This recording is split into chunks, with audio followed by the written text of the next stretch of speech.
चिंटू बाबू।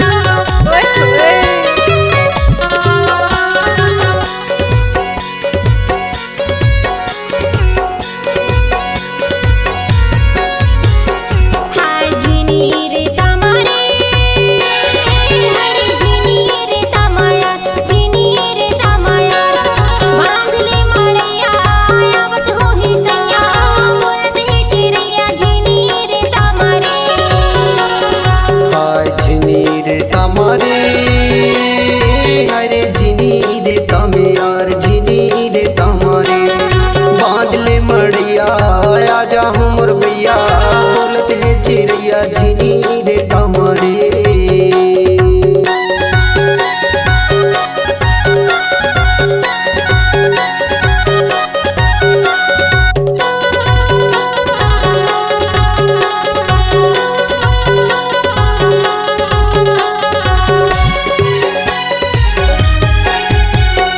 ऊपर में हवाई चाले नीचे चलते रेल भैया नीचे चलते रेल। ऊपर में हवाई चाले नीचे चलते रेल भैया नीचे चलते रेल।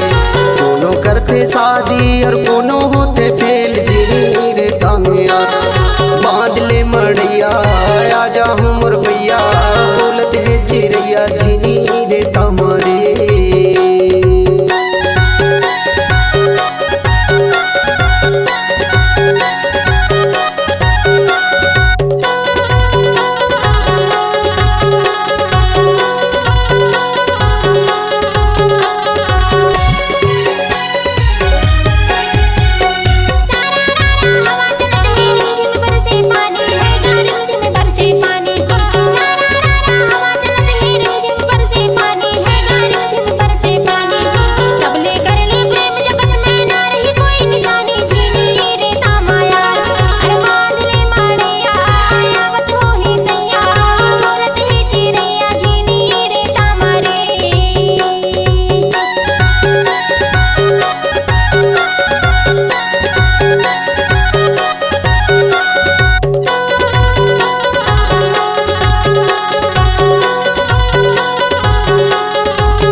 दुनियादारी ले छोड़ के भैया सब ले कर ले मेल यार सब ले कर ले मेल।